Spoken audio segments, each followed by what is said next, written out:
হ্যাঁ, আমাদের চোখের আড়ালে অনেক অপরাধ হয়, মানুষের চোখের আড়ালে অনেকে অনেক পাপ করে, কিন্তু 4-5 জন আছে যারা অহরহ আপনাকে আমাকে পাহারা দিচ্ছে।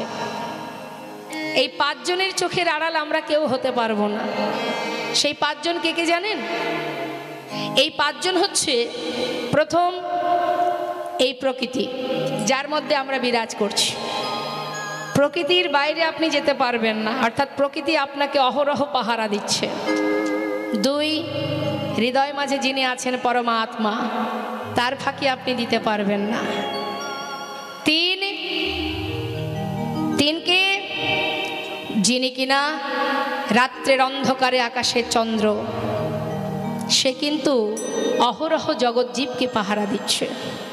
হ্যাঁ, আর কে? কাল, সময়, সে কিন্তু আপনাকে পাহারা দিচ্ছে। কোথায় যাচ্ছেন, কি করছেন, কখন কি করছেন, সময়ের হাতে আমরা সবাই বাঁধা, অর্থাৎ সময় আপনাকে পাহারা দিচ্ছে। আর একজন আছে, সে কে? সূর্যদেব।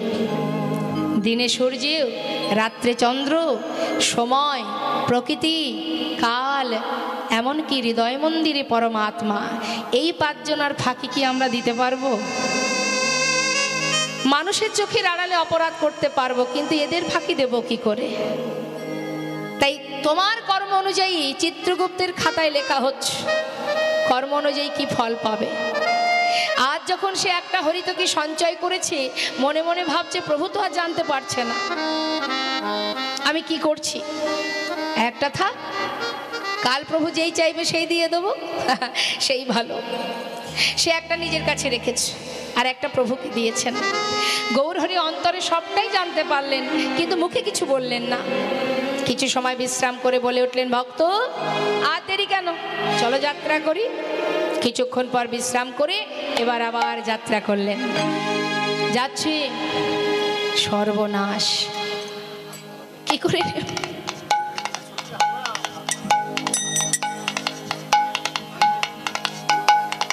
ঠিক আছে, এখন আসতে হবে না, বসুন, লীলার শেষে দেবেন। তা যাচ্ছে, ভক্তগণকে নিয়ে পূর্বস্থলী থেকে যাত্রা করেছে। মহাজন বললেন, দেখো দেখো, পর দিবসেতে প্রভু অগ্রদ্বীপে আইলা, পর দিবসেতে প্রভু অগ্রদ্বীপে আইলা, ওই না পর দিবসেতে প্রভু অগ্রদ্বীপে আইলা। ও গোবিন্দ, এটা কোথায় এলাম? এটা অগ্রদ্বীপ, এখানে আমার ঘর প্রভু, আমার ঘর এখানে। আচ্ছা আচ্ছা আচ্ছা, এখানেই তোমার ঘর। মনে মনে প্রভু স্থির করলেন, গোবিন্দ আর তো তোমার সঙ্গ আমি করব না, এখানেই তোমায় ত্যাগ করব। ও গোবিন্দ, আর কোথাও যাব না, এখানে সেবার আয়োজন করো। তাই হবে প্রভু। দেরি না করে সেবার আয়োজন হলো, প্রভুর সেবাও হলো।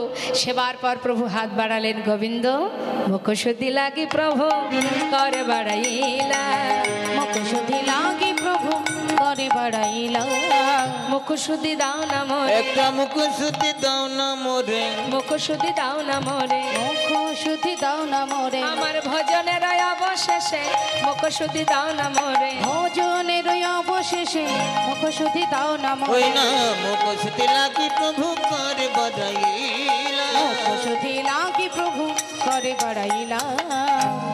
যেই না হাত বাড়িয়েছে গোবিন্দ ঘোষ, সে কিন্তু বুঝতে পেরেছেন প্রভু মুখশুদ্ধি চাই। দেরি না করে একেবারে হেলতে দুলতে গদগদ ভাবে বলে উঠলেন, আমি তো জানি প্রভু তুমি চাইবে, এক্ষুনি দিচ্ছি, দাঁড়াও দাঁড়াও। তাড়াতাড়ি করে নিজের কাছে যেটা গচ্ছিত ছিল সেটা বাহির করে প্রভুর সামনে দিলেন। এই না ধরো। গৌরহরি বললেন, দাঁড়াও গোবিন্দ, কাল যখন মুখশুদ্ধি চেয়েছিলাম দিতে বিলম্ব হয়েছিল তোমার, আজ এত তাড়াতাড়ি কোথায় পেলে? কেন প্রভু, আমি তো জানি তুমি আজ চাইবে। কাল আমি 2টো হরিতকে ভিক্ষা করে একটা নিজের কাছে রেখেছিলাম, একটা তোমাকে দিয়েছিলাম। ও দয়াময়, আজ তুমি যেই চেয়েছো সেই তো তোমায় দিলাম। বলো আমি ঠিক করেছি, ভালো করিনি আমি? বাহ, চমৎকার গোবিন্দ, চমৎকার। এতদিন আমার সঙ্গী হয়ে এই শিক্ষা পেলে? গৌরহরি, আমি কি কোনো ভুল করেছি? না, তুমি কেন ভুল করতে যাবে? জানো গোবিন্দ, ভুল তুমি করনি, ভুল করেছি আমি। তুমি তুমি আবার কিসে ভুল করতে পারলে? না না, এ কি করে সম্ভব প্রভু? তুমি কিসে ভুল করেছো? শুনবে আমি কিসে ভুল করেছি? আমি ভুল করেছি তোমাকে আমার সঙ্গী করে। গৌর হরি, এ তুমি কি বলছো দয়াময়? আমি কি অপরাধ করেছি দয়াময়? আমি তো কিছুই বুঝতে পারছি না। হ্যাঁ, আমাকে তুমি একটু বুঝিয়ে বলো। গোবিন্দ, সন্ন্যাসীর নহে কভু সঞ্চয় বাসনা। তুমি সন্ন্যাসী, সর্বস্ব পরিত্যাগ করেছো, তুমি আমার সঙ্গী হয়েছো। আজ আমাকে ভালোবেসে আমার উপরে নির্ভরশীল হতে পারোনি, তাই তুমি সঞ্চয় করেছো। গোবিন্দ, সন্ন্যাসীর তো সঞ্চয় বাসনা করতে নেই। তুমি সর্বস্ব ত্যাগ করেছো বটে, সঞ্চয় বাসনা তোমার মন থেকে এখনো যায়নি গোবিন্দ। তাই তুমিও শুনে রাখো, আমি তো কোনো সঞ্চয়বৃত্তি মানুষের সঙ্গ করি না। তুমি সঞ্চয়ী, তাই আজ থেকে আমি তোমায় ত্যাগ করলাম না। না গৌর হরি, আমি মানছি প্রভু, আমি অপরাধ করেছি, আমি সঞ্চয় করেছি প্রভু। কিন্তু দয়াময়, আমি তো আমার জন্য সঞ্চয় করিনি, আমি তো সঞ্চয় করেছি তোমার জন্য।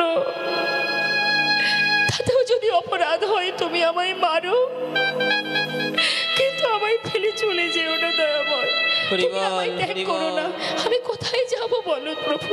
তোমায় ছেড়ে আর যে কেউ নেই জগতে আমার। তুমি আমায় ত্যাগ করে চলে যেও না প্রভু। আর কখনো এমন করব না, এবারের মতো তুমি ক্ষমা করে দাও ও দয়াময়। গৌরহরি কোনো কথাই শুনছে না।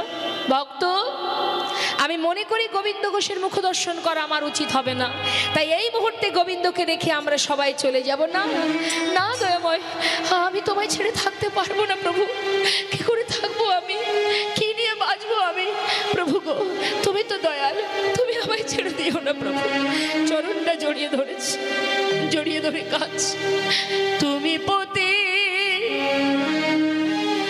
পাবন হরি,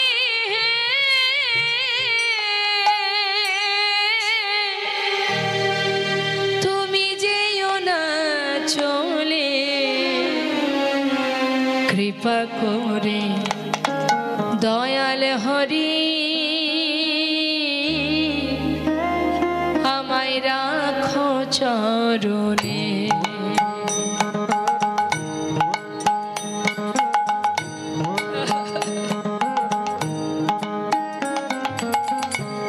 কৃপা করে দয়াল হরি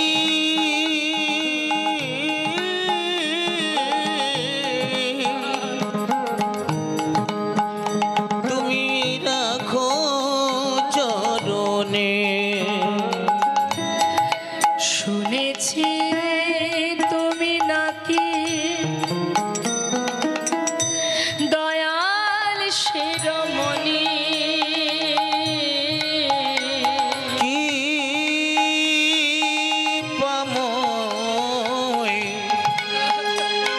আমি শুনেছি তুমি নাকি দয়াল শিরোমণি। নাম প্রচারিতে এলে তুমি প্রেমের খনি। ঠাকুর তুমি প্রেমের খনি, ঠাকুর তুমি প্রেমের খনি।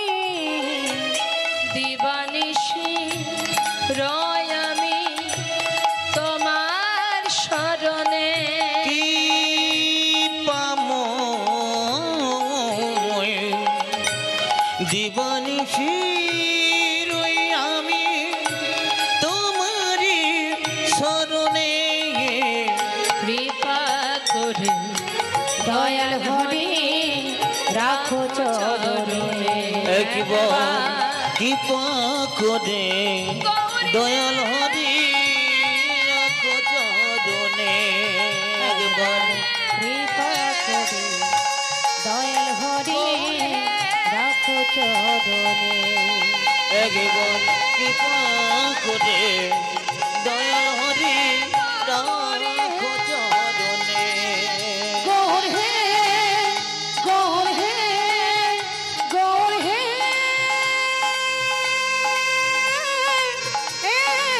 গৌর হে গৌর হরি, গৌর হরি। হরিবল হরিবল। চলে যেও না দয়াময়, তুমি চলে যেও না। তবে তো একটা কথা শুনে যাও প্রভু, একটা হরিতকির কারণে তুমি আমায় ফেলে চলে যাচ্ছ। আমি তো আমার জন্য সঞ্চয় করিনি, তোমার জন্য করেছি। তবুও যখন আমায় ত্যাগ করে চলে যাচ্ছ, যাওয়ার আগে একটা কথা শুনে যাও দয়াময়। জীবনের সর্বস্ব পরিত্যাগ করে তোমার সঙ্গী হয়েছি, আর যখন তোমার চরণে আমার ঠাঁই হলো না, আজ আমিও তোমায় বলে রাখি, চলে যাচ্ছ চলে যাও, তবে আমার কাছে তোমাকে আবার ফিরে আসতে হবে। যদি আমি মনে প্রাণে তোমাকে ভালোবেসে থাকি, আমার বলতে সর্বস্ব যদি তোমার চরণে সঁপে দিয়ে থাকি, আজ এই অগ্রদ্বীপের মাটিতে দাঁড়িয়ে আমি প্রতিজ্ঞা করলাম, এক পক্ষকালের মধ্যে তোমাকে আমার কাছে আবার ফিরে আসতে হবে। ভগবানের কাছে তো ভক্তেরই জোর খাটে গো মা, ভক্তই পারে তার কাছে জোর খাটাতে। যাও তুমি, চাই না তোমার সঙ্গী হতে, তবে ফিরে তোমাকে আসতেই হবে, যদি আমি মনে প্রাণে তোমায় ডেকে থাকি। হরিবল হরিবল। প্রভুর যে কথা সেই কাজ, চলে গেল। গোবিন্দ ঘোষ ধুলায় গড়াগড়ি দিয়ে কাঁদছে আর বলছে, দয়াময় চলে গেলে তুমি।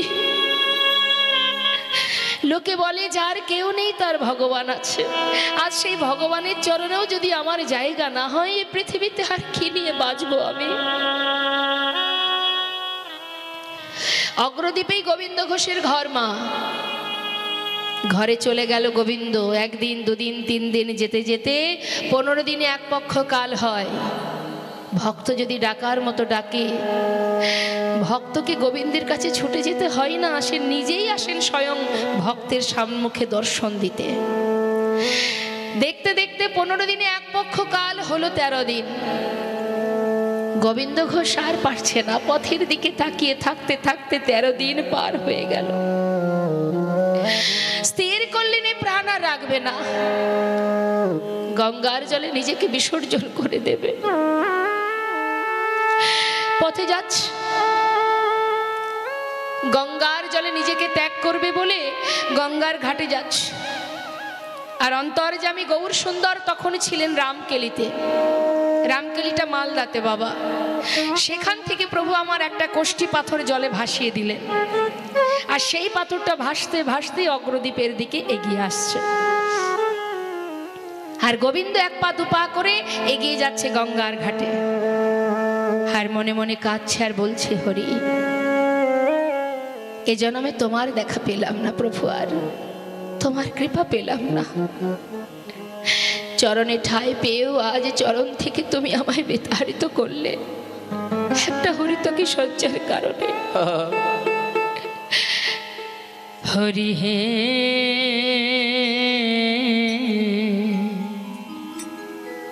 বলো আমায় সেদিন কবে হবে, তোমার আশার আশে আমি আছি বসে। তোমার আশার আশে দয়ালে আছি বসে। বলো বলো কবে চরণ দেবে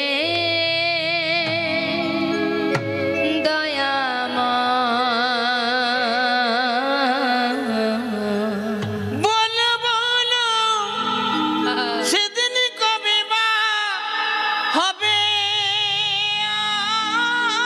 আমার, সেদিন কবে বা হবে। মা এই ভবের মাঝে আসা যাওয়া তোমায় ডাকা হলো না, যা বলবো বলে সবাই এসেছিলাম তা বলা হলো না। এই ভবের মাঝে আসা যাওয়া হরি বল। তোমায় ডাকা হলো না, আমরা যা বলবো বলে এসেছিলাম প্রভু তা বলা হলো না। তুমি পারে কর্তা আমরা শুনি বার্তা, তুমি পারে কথা ওহে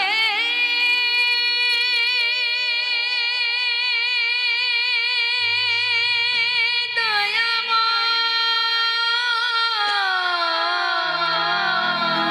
হে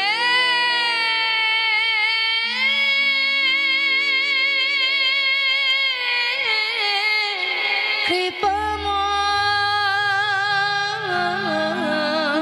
তুমি পারে কর্তা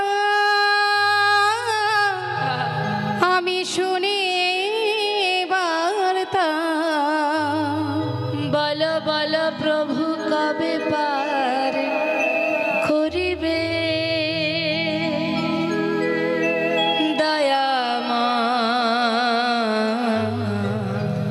বলো বলো তাই গৌর হরি বল। সেদিন কবে বা হবে আমার, সেদিন কবে বা হবে। হলো না দয়াময়, তোমায় ভালোবাসতে পারলাম না, তুমি তো করুণাময়, কৃপা করে তোমার চরণে তুমি ঠাঁই দাও। এক পা দুপা করে গঙ্গার ঘাটে নেমে যখন জলের ভিতরে এগিয়ে যাচ্ছে, ওই পাথরটা এসে বারবার গোবিন্দের অঙ্গে লাগছে, আর বারবার লাগছে বলে গোবিন্দ ঘোষ সেটাকে হাতে তুলে নিয়ে তীরে উঠে আবর্জনার মধ্যে ছুঁড়ে ফেলে দিয়েছে। সঙ্গে সঙ্গে দৈববাণী, গোবিন্দ গোবিন্দ গোবিন্দ ঘরে ফিরে যাও, নিজেকে বিসর্জন করো না, তুমি ঘরে ফিরে যাও। চারিদিকে তাকাচ্ছে, কাউকে দেখতে পাচ্ছে না, তবে কে কথা বলছে? কে তুমি? সামনে এসো, আমি কেন দেখতে পাচ্ছি না তোমায়? ঘরে ফিরে যাও গোবিন্দ, নিজেকে বিসর্জন করো না। বারবার দৈববাণী হচ্ছে তোমা, আর তার মরা হলো না। কাউকে দেখতে পাচ্ছে না ঠিকই, দৈববাণী শুনে সে আবার নিজের ঘরে ফিরে গেল। 13 দিন পার হয়ে হলো আজ 14 দিন। হরিবোল হরিবোল। 15 দিনে এক পক্ষ কাল মা, 14 দিন যখন হলো, এদিকে গৌরহরি রামকেলি থেকে আবার ফিরে এলেন অগ্রদ্বীপে। ফিরে এসে গোবিন্দ ঘোষের ঘরের সামনে দরজার বাইরে দাঁড়িয়ে ডাকছে, গোবিন্দ, ও গোবিন্দ। কে? দরজা খোলো। এ তো প্রভুর কণ্ঠস্বর। তবে কি গৌরহরি এসেছে? তবে কি প্রভু এসেছে? ছুটে গিয়ে দরজাটা যেই না খুলেছে, দেখছে বাইরে গৌরহরি, চরণটা বুকের মধ্যে জড়িয়ে ধরেছে। গৌরহরি,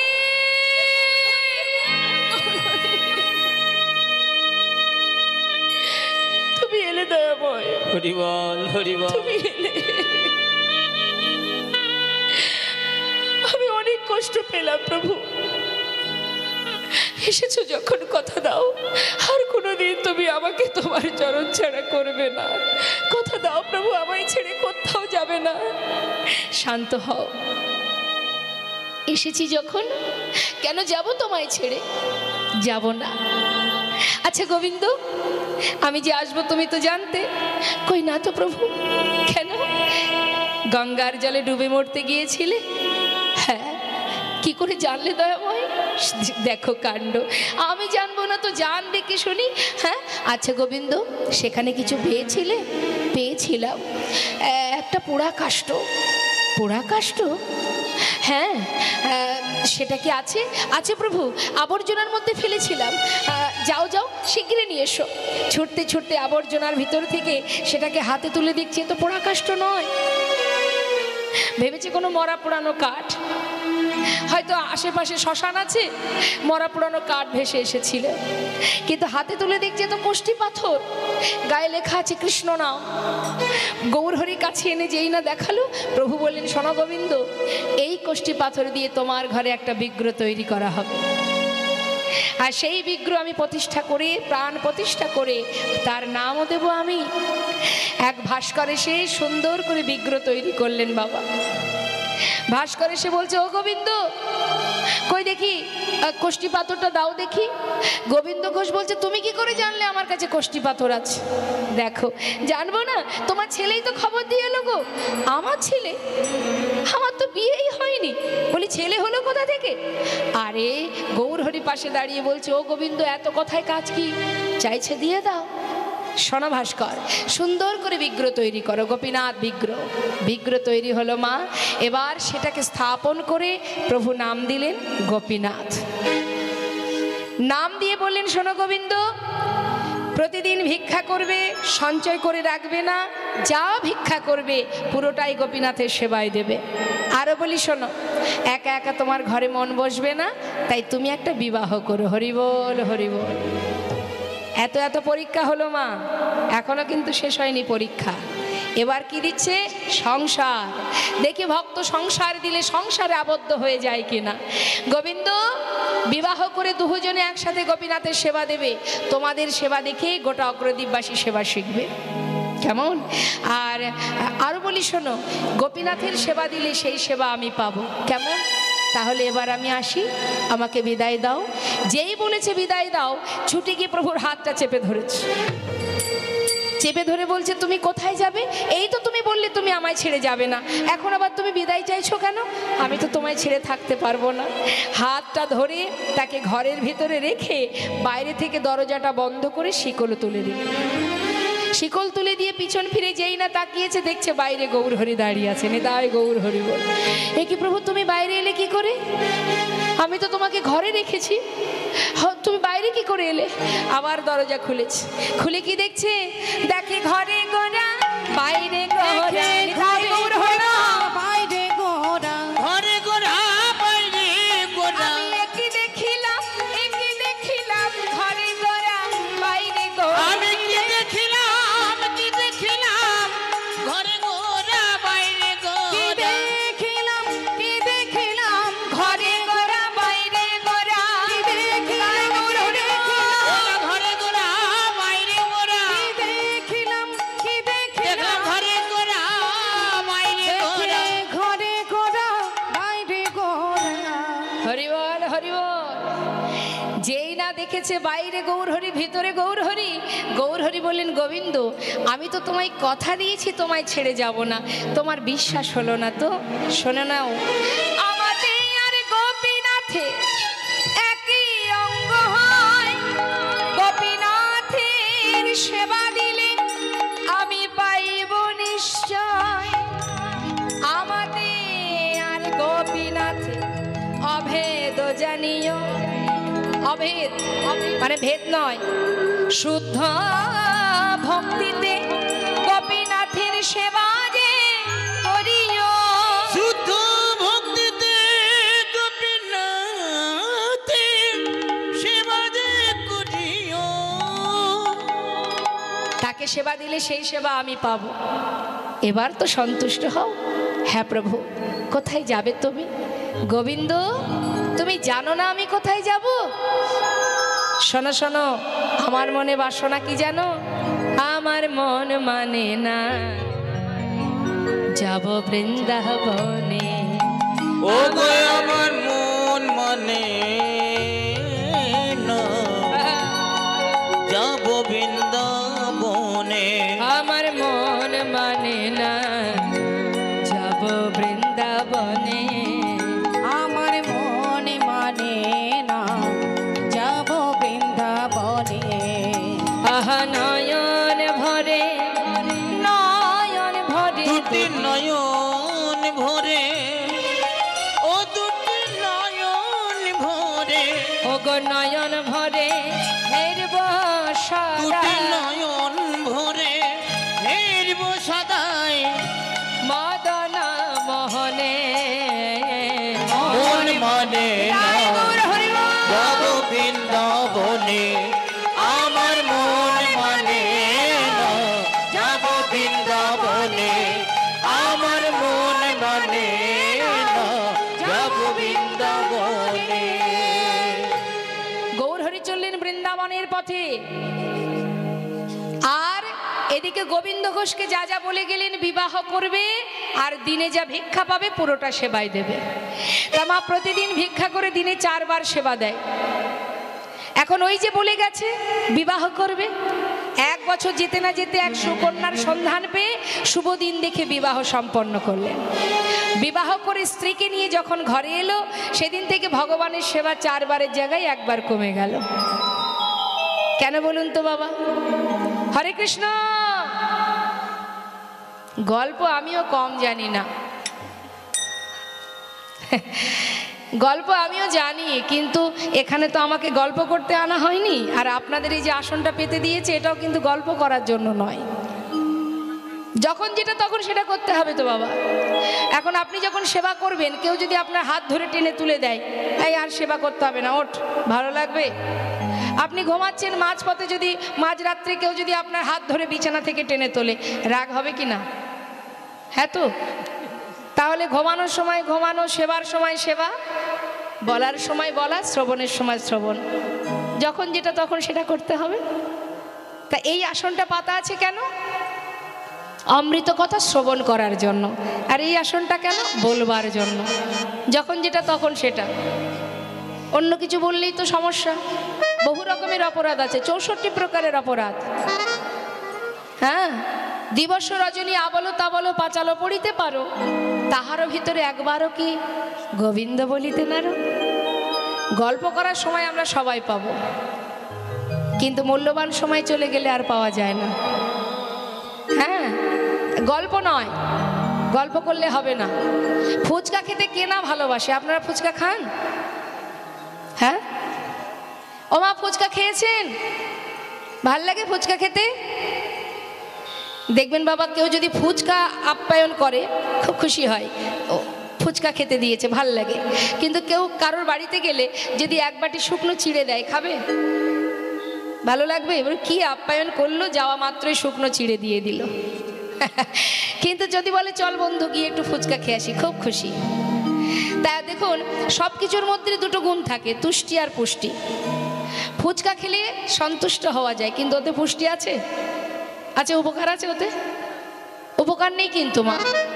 কিন্তু যদি চিড়ের সঙ্গে দই মিষ্টি মিশিয়ে যদি খাওয়া হয়, সেটাতে কিন্তু তুষ্টি, মানে সন্তুষ্ট না হলেও তাতে পুষ্টি আছে, উপকার আছে। তা হরিনাম শুনলে তাতে উপকার। হ্যাঁ, হরিনাম শুনলে যারা শুনবে তাদের উপকার, যারা গাইবে তাদের উপকার, উভয়ের উপকার। কিন্তু যারা মদ বিক্রি করে তাদের উপকার, যারা কিনে খায় তাদেরও উপকার। যে দুধ বিক্রি করে তার উপকার, যে কিনে খায় তার উপকার, উভয়ের উপকার। জগতে এমন কিছু করো যেটাতে সবার উপকার, সবার কল্যাণ, সবার মঙ্গল হয়। তুমি যদি হরিনাম শুনতে বসে গল্প করো, তোমার জন্য আর 5 জনের সমস্যা হবে। তাতে কি হবে? অজান্তে তুমি কিন্তু অপরাধী হয়ে যাচ্ছ। জানতেও অপরাধ হয়, অজান্তেও অপরাধ হয়। আপনি অজান্তে আগুনে হাত দেবেন, আগুন আপনাকে ছাড়বে? দেখবেন অনেক খবরে দেখতে পাই আমরা যে কারেন্টে হাত দিয়ে বা কারেন্টে হাত লেগেছে বলে মারা গেছে, হ্যাঁ, শর্ট খেয়ে মারা গেছে। তা সে তো দেখে করেনি, না দেখে করেছিল, তাহলে মরলো কেন? জেনে রাখবেন, জেনে শুনে পাপ যদি কেউ অপরাধ করে তাতে যেমন পাপ হয়, আবার আপনি যদি অজান্তেও কোনো অপরাধ করে থাকেন তাতেও কিন্তু অপরাধ হয়। হ্যাঁ, ভুল হয়ে গেছে। অনেকে বলে না যে না জেনে করেছে, না জেনে করলে, না জেনে যদি কেউ বিষ খায় সেও নাকি হজম হয়ে যায়, কিন্তু ভুল কথা। যার যেটা ক্রিয়া সে কিন্তু দেখা দেবেই দেবে। তাই গল্প করলে কিন্তু অজান্তেই আপনি অপরাধী হবেন, গল্প নয়, গল্প নয়। আমরা কৃষ্ণ নাম শ্রবণ করব, গল্প করার জন্য অনেক সময় আছে। দেখি একবার হাত তুলো। মনে মনে ভাবছে এত হাত তুলতে বলছে, সকাল থেকে হাত তুলছি, আর কত হাত তুলবো? এই তো সুযোগ, হ্যাঁ, তিনি তো দিয়েছেন হাত, যার নেই সে জানে না থাকার জ্বালা। আমরা তো পেয়েছি, একবার তুলি। হ্যাঁ, প্রত্যেকে দুটি বাহু তুলে হরিবল হরিবল দাই গৌর হরিবল। পথ চলিতে আর বলিতে, পথ চলিতে আর বলিতে, পথ চলিতে আর বলিতে, একবার লহ লহ কৃষ্ণ না মধুর না হরি না। তোমরা লহ গো কৃষ্ণ না হরি না কৃষ্ণ না। পথ চলিতে আর বলিতে, পথ চলিতে আর বলিতে, সন্মুখী আধার রাত্রি আমি হয়েছি পথ সন্মুখে আধার রাতি আমি হয়েছি পথ জাতি।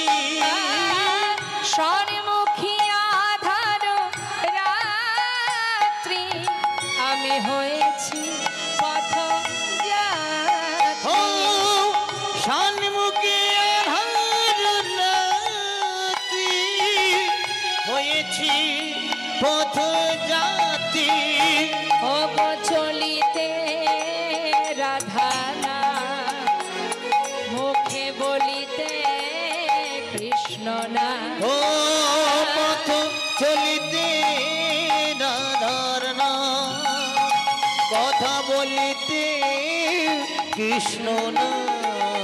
পথ চলিতে আর বলিতে, পথ চলিতে আর বলিতে, পথ চলিতে আর বলিতে, পথ চলিতে আর বলিতে।